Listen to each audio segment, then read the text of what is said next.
నమస్కారం దూరదర్శన్ యాదగిరి వార్తలకు స్వాగతం నేను చందన ముందుగా ముఖ్యాంశాలు చూద్దాం టీఆర్ఎస్ ఎంపీలు మంత్రులతో సీఎం కేసీఆర్ సమావేశం ధాన్యం కొనుగోళ్లపై కేంద్రంతో అనుసరించాల్సిన తీరుపై చర్చ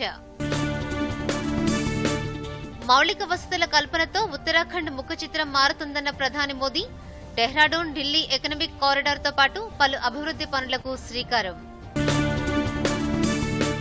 మధ్యవర్తిత్వం ద్వారా తక్కువ సమయంలో సమస్యల పరిష్కారం ఐఐఎంసీ సదస్సులో సుప్రీంకోర్టు ప్రధాన న్యాయమూర్తి జస్టిస్ ఎన్వి రమణ వ్యాఖ్యలు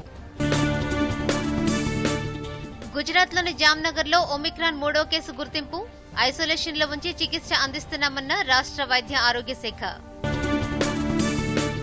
మాజీ ముఖ్యమంత్రి కొండజేటి రోసయ్యకు ప్రముఖుల నివాళులు రేపు అధికారిక లాంఛనాలతో అంత్యక్రియలు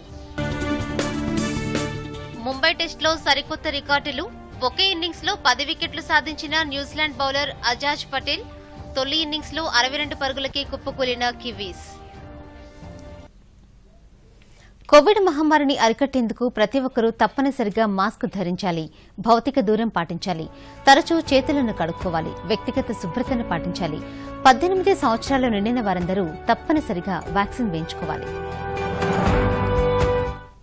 బాయిల్డ్ రైస్ కొనబోమంటూ కేంద్రం ప్రకటన చేసిన నేపథ్యంలో సీఎం కేసీఆర్ ఎంపీలు మంత్రులతో సమావేశమయ్యారు ప్రగతి భవన్లో జరుగుతున్న ఈ సమావేశంలో తదుపరి అనుసరించాల్సిన వ్యూహంపై ముఖ్యమంత్రి చర్చిస్తున్నారు రాష్ట రైతుల ప్రయోజనాలే లక్ష్యంగా పోరాడాలని సీఎం కేసీఆర్ సూచించినట్లు సమాచారం బాయిల్డ్ రైస్ కొనుగోలుపై కేంద్రం స్పష్టమైన ప్రకటన చేసే వరకు పార్లమెంట్లో పోరాడతామని ఎంపీలు ముఖ్యమంత్రికి వివరించారు కేంద్ర మంత్రులు రాష్టంలో చెబుతున్న మాటలకు ఢిల్లీలో చేస్తున్న ప్రకటనలకు పొంతన లేదని మంత్రులు వివరించారు ఇదే విషయాన్ని రైతులతో పాటు ప్రజలకు వివరించాలని పలువురు అభిప్రాయపడినట్టు సమాచారం గడిచిన 5 ఏళ్లలో ఉత్తరాఖండ్ అభివృద్దికి 1,00,000 కోట్లకు పైగా కేటాయించినట్లు ప్రధాని నరేంద్ర మోదీ తెలియజేశారు ఉత్తరాఖండ్ పర్యటనలో భాగంగా 18,000 కోట్లతో చేపట్టిన వివిధ ప్రాజెక్టులకు ప్రధాని శంకుస్థాపన చేశారు పర్యటనలో భాగంగా డెహ్రాడూన్లో నిర్వహించిన బహిరంగ సభలో ప్రధాని పాల్గొన్నారు మౌలిక వసతులను మెరుగుపరచడం ద్వారా ఉత్తరాఖండ్ పర్యాటకులను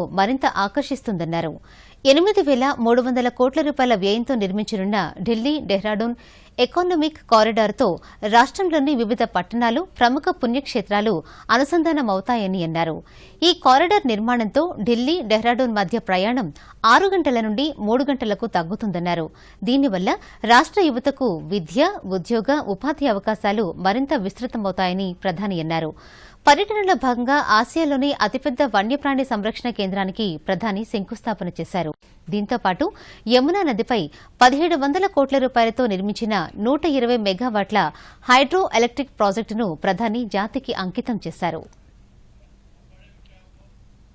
इसी को आगे बढ़ाते हुए आज 18,000 करोड़ रुपए से अधिक की परियोजनाओं का लोकार्पण और शिलान्यास किया जा रहा है इनमें कनेक्टिविटी हो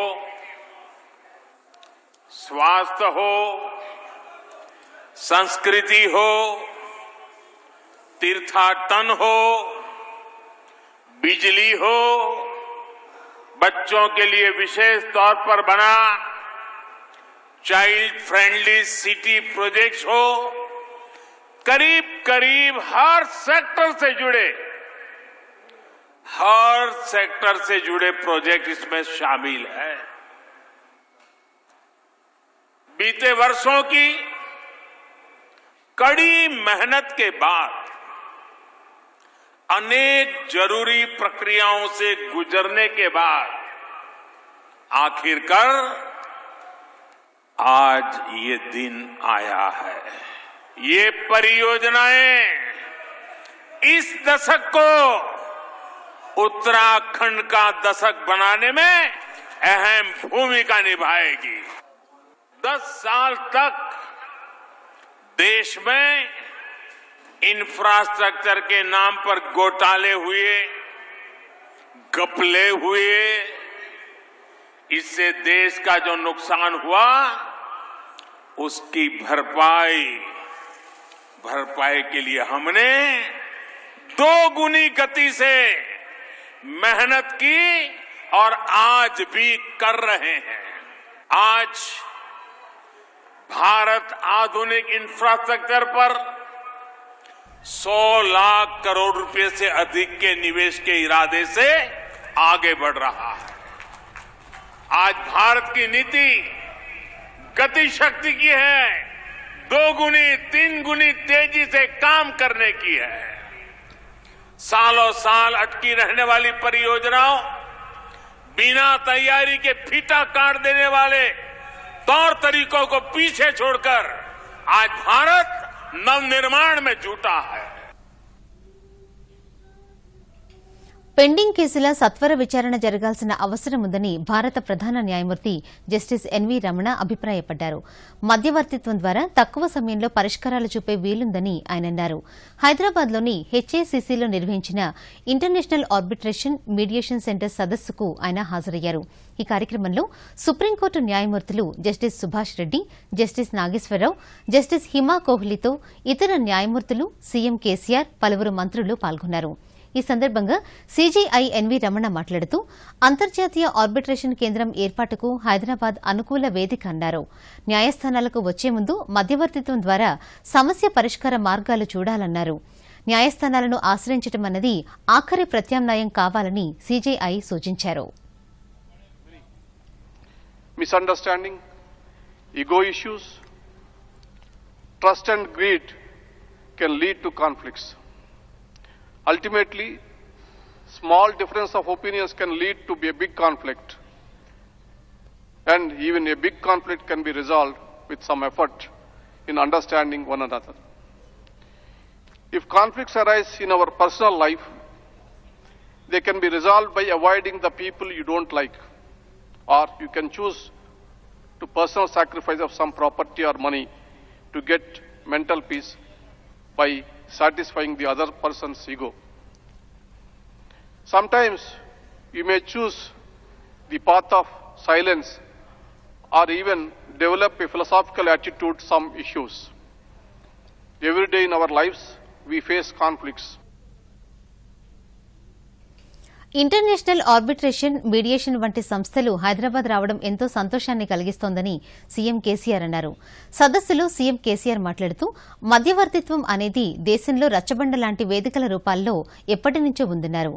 ఆర్బిట్రేషన్ సెంటర్ ఏర్పాటు కోసం ప్రస్తుతం 25,000 చదరపు అడుగుల స్థలం కేటాయించామని, శాశ్వత భవనం కోసం త్వరలో పుప్పాలగూడలో భూమి కేటాయిస్తామని హామీ ఇచ్చారు. దేశంలో వివిధ కారణాలతో పరిశ్రమలు వివాదాలు ఎదుర్కొంటున్నాయని ముఖ్యమంత్రి అన్నారు. The new trend of alternative dispute resolution system is stemmed from the traditional resolution of disputes at Ratchabanda in olden days. Now the arbitration is recognized one of the best modes of alternate dispute resolution. India embarked on the liberalization of the economy, particularly industrial and finance sector, as a strategy for economic growth 3 decades ago. We know that ease of doing business and efficient enforcement of contracts are very critical for the growth of economy. Unfortunately, India is lagging behind when it comes to enforcement of contracts. Though it is very late in establishing such a center in the country, we should be happy that it is coming up now and in Hyderabad. Hyderabad is a very appropriate choice given its thriving IT and industrial sectors and best quality supporting infrastructure like airport and hotels. And our central location and excellent connectivity with the rest of the country and the world, Hyderabad has emerged as a global city in the recent past. The presence of several global Fortune 500 companies in Hyderabad is the testimony to it. Hyderabad is a multicultural, multilingual city for centuries. Further, with its moderate climate, Hyderabad is the best option to locate this center. I once again thank the Honorable Chief Justice of India, Sri N.V. Ramana Garu, for selecting Hyderabad to locate the International Arbitration and Mediation Center. I am aware that sometimes, due to various reasons beyond control, companies do end up facing contractual disputes and other forms of litigation with their suppliers. with the suppliers, customers, or partners. Sometimes even the central and state governments become a party to such litigations.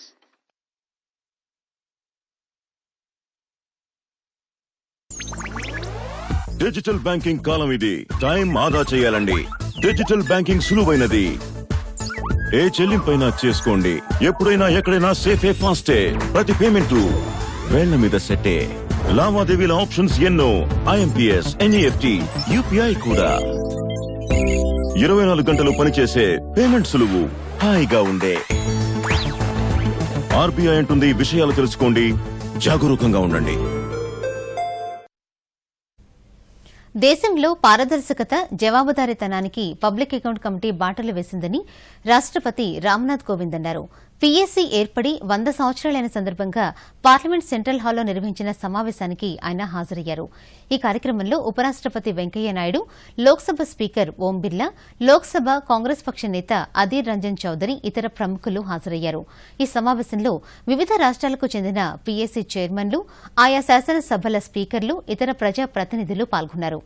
పీఎస్సీతో ఆర్థిక క్రమశిక్షణ ఏర్పడి ప్రజాధనం పూర్తి స్థాయిలో సద్వినియోగం అవుతోందని ఉపరాష్టపతి అన్నారు. రాష్టపతి రామ్నాథ్ కోవింద్ మాట్లాడుతూ పన్ను చెల్లింపుల ద్వారా వచ్చిన ప్రతి రూపాయి పూర్తి స్థాయిలో సద్వినియోగం చేయడంలో పీఎస్సీ కీలక పాత్ర పోషిస్తోందన్నారు. Wisdom and propriety. It has no other aim than to bring to notice any cases of waste, loss, corruption, extravagance, inefficiency. If more paise out of every rupee coming from honest taxpayers are reaching those in need, and also for nation building initiatives, the PSC and its members have played a large role in the process. I personally feel the committee system must be strengthened further. The attendance in committees must improve further. The other day, I have noticed that many of the committees, half of the members do not attend. So, maximum attendance, unbiased discussion, and also trying to be partners in development along with the government, along with the parliament, that should be the motto of these committees. Everyone should utilize this occasion. Second suggestion of mine is the parliament should meet minimum 100 days a year. लोक लेखा समिति एकमात्र संसदीय समिति नहीं है, ये एक ऐसी समिति है जो नियमित रूप से नियंत्रण एवं महालेखा परीक्षक की सहायता से उनका मार्गदर्शन भी लेती है और समय समय पर पीएससी के अंदर जो कुछ भी वित्तीय संसाधन होते हैं उनका कैसे बेहतर उपयोग हो उसकी सार्थक सिफारिश भी करती है. भारत जैसे विकासशील देश के अंदर इस समिति के रचनात्मक सुझाव ने वित्तीय संसाधनों के आदर्श उपयोग को बढ़ावा नहीं दिया है, पारदर्शिता लाने का भी काम किया है. सरकार की नीतियों और कार्यक्रमों को बेहतर बनाने में भी पब्लिक अकाउंट कमेटी का बहुत बड़ा योगदान है. భారత్లో ఒమిక్రాన్ వేరియంట్కు సంబంధించిన 3వ కేసు నమోదైంది. ఇప్పటికే కర్ణాటకలో 2 కేసులు బయటపడగా తాజాగా గుజరాత్లోని జామ్నగర్లో విదేశాల నుండి వచ్చిన వ్యక్తులు ఈ వేరియంట్ను గుర్తించారు. ఇటీవల జింబాబ్వే నుండి వచ్చిన వ్యక్తిలో కొత్త వేరియంట్ను గుర్తించినట్లు additional chief secretary Manoj Agarwal తెలియజేశారు. సదరు వ్యక్తి 2 రోజుల క్రితం జింబాబ్వే నుండి జామ్నగర్కు రాగా విమానాశ్రయం వద్ద అతనికి కరోనా పరీక్షలు నిర్వహించారు. పాజిటివ్గా నిర్ధారణ కావడంతో జినోమ్ సీక్వెన్సింగ్ కోసం పూణేలోని ల్యాబ్కు పంపించారు.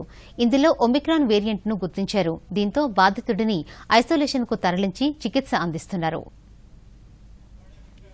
मिली हुई है उन सबका पालन करते हुए हम लोग उस एरिया को घेर कर उसमें लोगों को उनकी टेस्टिंग, उनकी ट्रेसिंग और जरूर पड़ेगी तो ट्रीटमेंट, ये सब किया जाएगा. ఉమ్మడి ఆంధ్రప్రదేశ్ మాజీ ముఖ్యమంత్రి, తమిళనాడు మాజీ గవర్నర్ కొణిజేటి రోసయ్య ఈరోజు కన్నుమూశారు. రాజకీయాల్లో అజాత శత్రువుగా పేరు గడించిన రోసయ్య సామాన్య కార్యకర్త నుండి ముఖ్యమంత్రి వరకు ఎదిగారు. ఇదే సమయంలో రాజ్యాంగబద్దమైన గవర్నర్ పదవిలోనూ తనదైన శైలిలో రాణించారు. రాజకీయ కురువృద్ధుడు రోసయ్య రాజకీయ జీవితంపై ప్రత్యేక కథనం. గత కొద్ది కాలంగా అనారోగ్యంతో బాధపడుతున్న మాజీ ముఖ్యమంత్రి రోసయ్య శనివారం తెల్లవారుజామున తీవ్ర అస్వస్థతకు గురయ్యారు.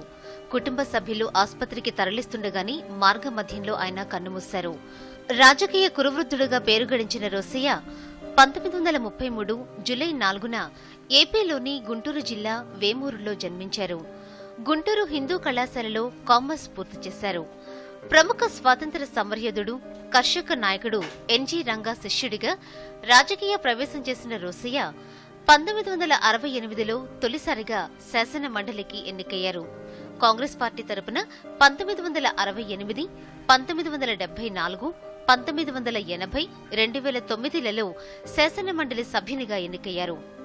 తొలిసారిగా మర్రి చెన్నారెడ్డి ప్రభుత్వంలో రోడ్లు, భవనాలు, రవాణా శాఖ మంత్రిగా రోసయ్య సేవలు అందించారు. మర్రి చెన్నారెడ్డి నుండి వైఎస్ రాజశేఖర రెడ్డి వరకు కాంగ్రెస్ సీఎంలందరి దగ్గర పలు కీలకమైన శాఖల బాధ్యతలు నిర్వర్తించారు. ఉమ్మడి ఆంధ్రప్రదేశ్లో 4 ముఖ్యమంత్రుల దగ్గర 16 సార్లు బడ్జెట్ ప్రవేశపెట్టి రికార్డు సృష్టించారు. 1989, 2004 కాలంలో శాసనసభ్యుడిగా, 1998లో పార్లమెంటు సభ్యుడిగా ఎన్నికయ్యారు. 2009 ఎన్నికల ముందు ప్రత్యక్ష ఎన్నికలలో పోటీ చేయకుండా ఎమ్మెల్సీగా కొనసాగారు. 2009 సెప్టెంబర్ 3 నుండి 2010 నవంబర్ 24 వరకు ఉమ్మడి రాష్ట్ర సీఎంగా విధులు నిర్వహించారు. 2011 ఆగస్టు 31న తమిళనాడు రాష్ట్ర గవర్నర్గా బాధ్యతలు చేపట్టి 2016 ఆగస్టు 30 వరకు సేవలు అందించారు. రోసయ్య పార్థివ దేహానికి సుప్రీంకోర్టు ప్రధాన న్యాయమూర్తి జస్టిస్ ఎన్వీ రమణతో పాటు సీఎం కేసీఆర్, తెలుగు రాష్ట్రాలకు చెందిన పలువురు మంత్రులు, శాసనసభ్యులు, ఇతర ప్రముఖులు నివాళులు అర్పించారు. రోసయ్య మరణం తెలుగు ప్రజలకు తీరని లోటని సీజేఐ ఎన్వీ రమణ అన్నారు. మాజీ ముఖ్యమంత్రి, రాజకీయ దురంధరుడు, తెలుగు ప్రజలకి గత అనేక సంవత్సరాలుగా వివిధ పదవుల్లో సేవ చేసినటువంటి మహోన్నతుడు, క్రమశిక్షణ కలిగినటువంటి కార్యకర్త స్థాయి నుంచి ముఖ్యమంత్రి, గవర్నర్ స్థాయిల వరకు ఎంతో ఉదాత్తంగా, ఉన్నతంగా, హుందాగా రాజకీయాల్లో పాల్గొన్నటువంటి శ్రీ రోసయ్య గారి మరణం తెలుగు ప్రజలకు తీరని లోటు కలుగజేస్తుంది. మరి ఆయన రాజకీయాల్లో ప్రతిపక్ష నాయకుడిగా ఉన్నా, ముఖ్యమంత్రిగా ఉన్నా ఏనాడు కూడా ఒక హద్దుమీరి వ్యవహరించకుండా హుందాగా రాజకీయాల్లో పాల్గొన్నటువంటి వ్యక్తి. ఆయన రాజకీయ నాయకుడే కాదు, కళలున్న, సాహిత్యం ఉన్న, భాష అన్న అభిమానం కలిగినటువంటి వ్యక్తి. అటువంటి విలువలు కలిగినటువంటి రాజకీయ నాయకుడిని ఈ రాష్ట్రం కోల్పోవటం ప్రత్యేకించి తెలుగు ప్రజలకి గొప్ప లోటని చెప్పి నేను అనుకుంటున్నాను. ఈ సందర్భంగా ఆయనకు, ఆయన కుటుంబ సభ్యులకు ప్రగాఢ సంతాపాన్ని తెలియజేస్తాను. సీఎం కేసీఆర్ రోసయ్య భౌతిక కాయాన్ని సందర్శించి పూలమాల వేసి నివాళులు అర్పించారు. కుటుంబ సభ్యులతో మాట్లాడి తన ప్రగాఢ సానుభూతిని తెలిపారు. రోసయ్య మృతికి ప్రధాని నరేంద్ర మోదీ, ఉపరాష్ట్రపతి వెంకయ్యనాయుడు, గవర్నర్ తమిళిసై, ఏపీ ముఖ్యమంత్రి వైఎస్ జగన్, తమిళనాడు సీఎం స్టాలిన్, ఇతర ప్రముఖులు సంతాపం తెలిపారు. కాంగ్రెస్ అధ్యక్షురాలు సోనియా, సీనియర్ నేత రాహుల్ గాంధీ రోసయ్య కుటుంబ సభ్యులను ఫోన్ ద్వారా పరామర్శించి తమ సంతాపాన్ని తెలిపారు. రోసయ్య మృతికి సంతాప సూచకంగా రాష్ట్ర ప్రభుత్వం 3 రోజుల పాటు సంతాప దినాలు ప్రకటించింది.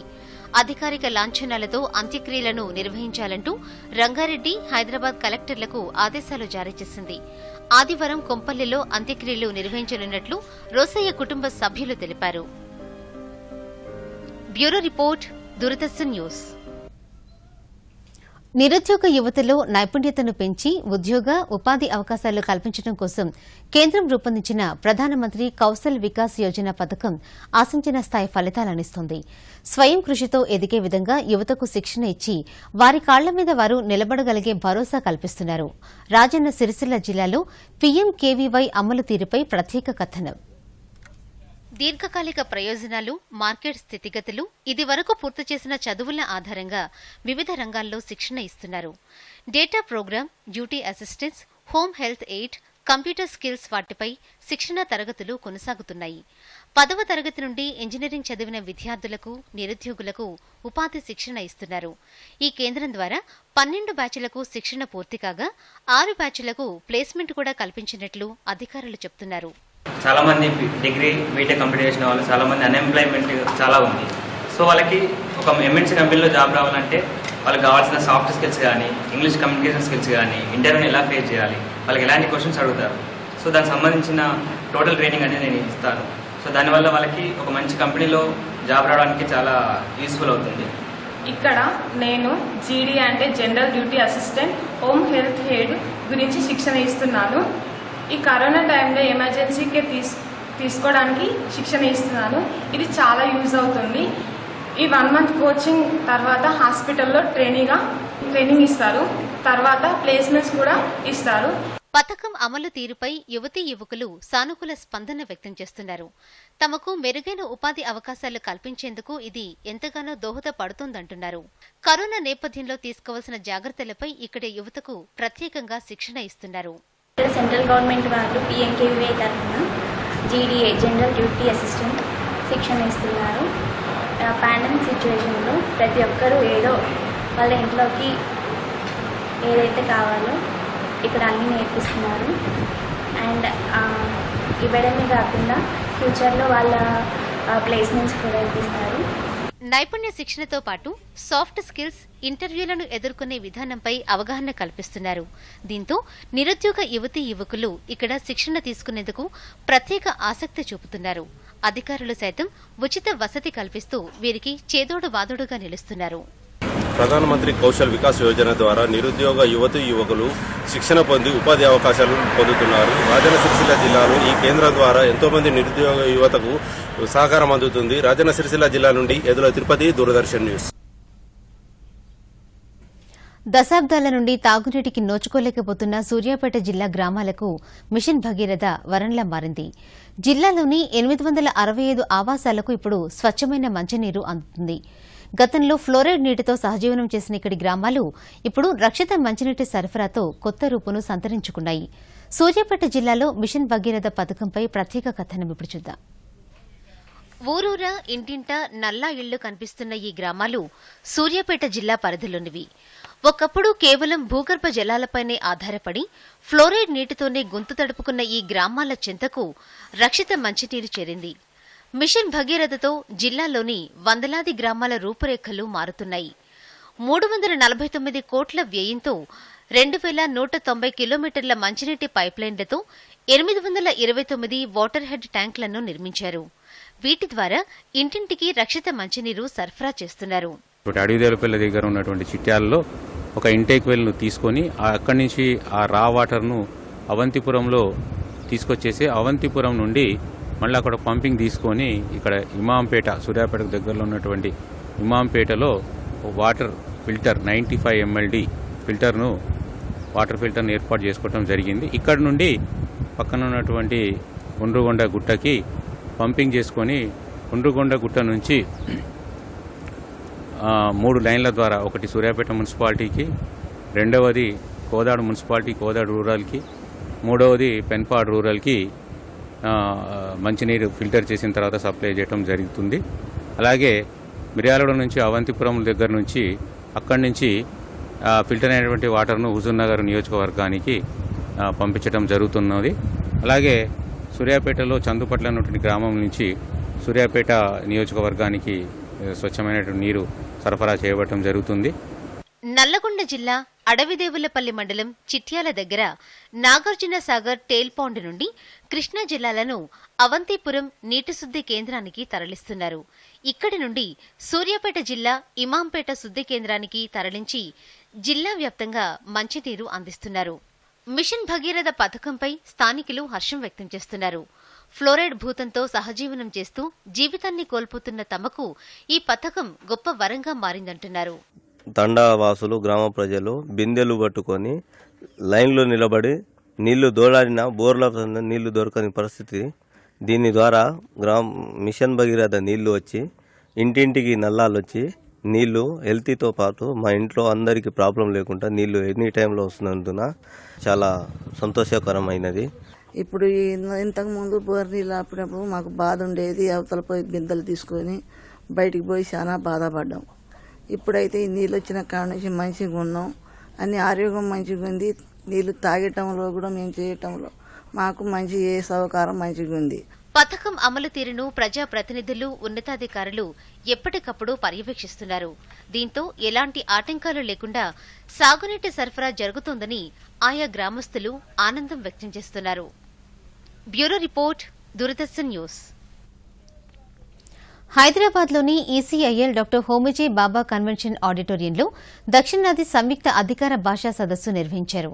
ఈ కార్యక్రమానికి ముఖ్య అతిథులుగా central official joint secretary doctor Meenakshi Joli, doctor Dinesh Srivastava, ఇతర ప్రముఖులు హాజరయ్యారు. ఈ సదస్సులో హిందీ భాష ప్రాముఖ్యత, ప్రత్యేకత గురించి వివరించారు.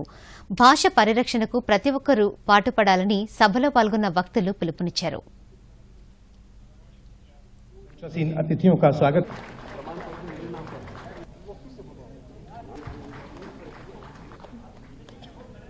मैं आज जिन लोगों ने इस असाधारण कार्य में अपनी योग्यता का परिचय दिया और उस योग्यता और उस कार्य के द्वारा पुरस्कार प्राप्त किया, उन सभी कार्यालयाध्यक्षों, हिंदी अधिकारियों को मेरी तरफ से हार्दिक बधाई और शुभकामनाएं कि वो आगे भी राजभाषा क्रियान्वयन संबंधी अपनी जिम्मेदारी को आगे बढ़ाते रहें। और कई तो कार्यालय ऐसे हैं जिन्होंने हैट्रिक भी पास की, तो उन लोगों को तो जिम्मेदारी और बढ़ जाती है। अच्छा कार्य करके राजभाषा के जितने भी लक्ष्य हैं उसको पूरा करने की कोशिश करें और जो हमारे संविधान का ये एक दायित्व दिया गया है उसको हम पूरा करें। यहाँ एक ही छत के नीचे ओर से कोर तक सभी कार्य निष्पादित किए जाते हैं। इस प्रकार एनएफसी देश के त्रिचरणीय नाभिकीय ऊर्जा कार्यक्रम में अपनी महती भूमिका निभा रहा है। राजभाषा विभाग द्वारा दक्षिण और दक्षिण पश्चिम क्षेत्रों में स्थित केंद्र सरकार के कार्यालयों, बैंकों एवं उपक्रमों के लिए आयोजित किए गए संयुक्त क्षेत्रीय राजभाषा सम्मेलन में आप सबके बीच हैदराबाद शहर में उपस्थित होकर मुझे अत्यंत खुशी हो रही है। हैदराबाद शहर हिंदी, उर्दू और तेलुगु भाषाओं का एक संगम स्थल है। पूरे देश में स्थित केंद्र सरकार के विभिन्न विभागों एवं कार्यालय आदि में राजभाषा संबंधी प्रावधानों का अनुपालन सुनिश्चित करने तथा सरकारी कामकाज में हिंदी के प्रयोग को बढ़ावा देने में राजभाषा विभाग अहम भूमिका निभाता आ रहा है। ఇంధన పొదుపు, విద్యుత్ ఆదాపై ప్రతి ఒక్కరూ అవగాహనతో ఉండాలని ఎన్టీపీసీ ఏజీఎం రాఘవన్ జయరాజన్ సూచించారు. కేంద్ర ఇంధన మంత్రిత్వ శాఖ, bureau of energy efficiency, NTPC సంయుక్తంగా విద్యార్థులకు రాష్ట స్థాయి పెయింటింగ్ పోటీలు నిర్వహించారు. నిజామాబాద్, ఆదిలాబాద్ మరియు నిర్మల్ జిల్లాలు మినహా మిగిలిన జిల్లాల విద్యార్థులు పాల్గొన్నారు. 5, 6, 7 తరగతులకు చెందిన విద్యార్థులను ఏ గ్రూపులో, 8, 9, 10 తరగతులను బి గ్రూపులో చేర్చి పోటీలు నిర్వహించారు. 2 రోజుల తర్వాత విజేతలను ప్రకటించనున్నారు. ప్రతి గ్రూప్ నుండి 13 మంది విజేతలను ఎంపిక చేయనున్నారు. ఆదిలాబాద్ జిల్లాలో 100% కోవిడ్ వ్యాక్సినేషన్ పూర్తి చేసేందుకు ప్రత్యేక ప్రణాళికతో ముందుకు వెళుతున్నట్లు కలెక్టర్ సిక్తా పట్నాయక్ తెలిపారు. అధికారులను ప్రత్యేక బృందాలుగా ఏర్పాటు చేసి ఇంటింటికి టీకాలు అందిస్తున్నట్లు తెలిపారు. ఈ సందర్భంగా ఆదిలాబాద్లోని 29, 30, 31, 32 వార్డుల్లో ఇంటింటికి తిరిగి వ్యాక్సినేషన్పై అవగాహన కల్పిస్తూ టీకాలు వేశారు. జిల్లాలో 100% వ్యాక్సినేషన్ పూర్తి చేయడమే తమ లక్ష్యమని ఈ సందర్భంగా కలెక్టర్ తెలియజేశారు. జయశంకర్ భూపాలపల్లి జిల్లాలో ఈ నెల చివరి నాటికి 100% కోవిడ్ వ్యాక్సినేషన్ పూర్తి చేయాలని నిర్దేశించుకున్నట్లు కలెక్టర్ భవేశ్ మిశ్రా తెలిపారు. ఇందుకోసం వైద్య ఆరోగ్య శాఖ అధికారులు ఇతర విభాగాలతో సమన్వయం చేసుకోవాలని సూచించారు. భూపాలపల్లిలోని 100 పడకల ఆసుపత్రిని పరిశీలించిన ఆయన ఏర్పాట్లను పర్యవేక్షించారు. ప్రభుత్వ ఆసుపత్రుల్లో సకల సౌకర్యాలు ఉన్నందున ప్రజలకు అవగాహన కల్పించి ప్రసవాల సంఖ్య పెంచాలని సూచించారు. ప్రభుత్వం అందిస్తున్న కేసీఆర్ కిట్లను బాలింతలకు అందజేయాలని ఆదేశించారు. న్యూజిలాండ్తో జరుగుతున్న రెండో టెస్టు సరికొత్త రికార్డులకు వేదికగా మారుతోంది. 221 పరుగుల ఓవర్నైట్ స్కోరుతో ఇన్నింగ్స్ ప్రారంభించిన భారత్ ఈ రోజు మరో 6 వికెట్లు కోల్పోయి 325 పరుగులు చేసింది. భారత జట్టులోని మొత్తం 10 వికెట్లను అజాజ్ పటేల్ ఒక్కడే సాధించి సరికొత్త రికార్డును సృష్టించాడు. టెస్టు క్రికెట్లో ఈ ఘనత సాధించిన మూడో బౌలర్గా అజాజ్ పటేల్ రికార్డులకెక్కాడు. 1956లో ఇంగ్లాండ్ బౌలర్ జిమ్ లేకర్, 1999లో భారత్ బౌలర్ అనిల్ కుంబ్లే ఈ రికార్డును సాధించారు. భారత్పై ఈ రికార్డును తొలిసారి సాధించి అజాజ్ పటేల్ రికార్డు సృష్టించాడు. ఇదే సమయంలో తొలి ఇన్నింగ్స్లో బరిలోకి దిగిన న్యూజిలాండ్ను అత్యల్ప స్కోరుకే కట్టడి చేసి భారత్ మరో రికార్డును సృష్టించింది. భారత బౌలర్ల ధాటికి న్యూజిలాండ్ 62 పరుగులకే కుప్పకూలింది. దీంతో తొలి ఇన్నింగ్స్లో భారత్ 263 పరుగుల ఆధిక్యం సాధించింది. ఫాలో ఆన్ అవకాశమున్న భారత్ వ్యూహాత్మకంగా రెండో ఇన్నింగ్స్ను ప్రారంభించింది. రెండో రోజు ఆట ముగిసే సమయానికి భారత్ వికెట్ నష్టపోకుండా 69 పరుగులు సాధించింది. వార్తలు ముగించే ముందు ముఖ్యాంశాలు మరొకసారి చూద్దాం. దూరదర్శన్ యాదగిరి వార్తలను ఇప్పుడు సోషల్ మీడియాలో కూడా చూడవచ్చు. యూట్యూబ్ అయితే డీడీ న్యూస్ తెలంగాణ, ట్విట్టర్ అయితే DD news Telangana @DD Yadagiri news మరియు ఫేస్బుక్ అయితే డీడీ న్యూస్ తెలంగాణలో చూసి సబ్స్క్రైబ్ చేసి లైక్ చేయండి, షేర్ చేయండి. టీఆర్ఎస్ ఎంపీలు మంత్రులతో సీఎం కేసీఆర్ సమావేశం. ధాన్యం కొనుగోళ్లపై కేంద్రంతో అనుసరించాల్సిన తీరుపై చర్చ. మౌలిక వసతుల కల్పనతో ఉత్తరాఖండ్ ముఖ చిత్రం మారుతుందన్న ప్రధాని మోదీ. డెహ్రాడూన్ ఢిల్లీ ఎకనామిక్ కారిడార్తో పాటు పలు అభివృద్ది పనులకు శ్రీకారం. మధ్యవర్తిత్వం ద్వారా తక్కువ సమయంలో సమస్యల పరిష్కారం. ఐఐఎంసీ సదస్సులో సుప్రీంకోర్టు ప్రధాన న్యాయమూర్తి జస్టిస్ ఎన్వి రమణ వ్యాఖ్యలు. గుజరాత్లోని జామ్నగర్లో ఒమిక్రాన్ 3వ కేసు గుర్తింపు. ఐసోలేషన్లో ఉంచి చికిత్స అందిస్తున్నామన్న రాష్ట్ర వైద్య ఆరోగ్య శాఖ. మాజీ ముఖ్యమంత్రి కొండజేటి రోసయ్యకు ప్రముఖుల నివాళులు. రేపు అధికారిక లాంఛనాలతో అంత్యక్రియలు. ముంబై టెస్టులో సరికొత్త రికార్డులు. ఒకే ఇన్నింగ్స్లో 10 వికెట్లు సాధించిన న్యూజిలాండ్ బౌలర్ అజాజ్ పటేల్. తొలి ఇన్నింగ్స్లో 62 పరుగులకే కుప్పకూలిన కివీస్.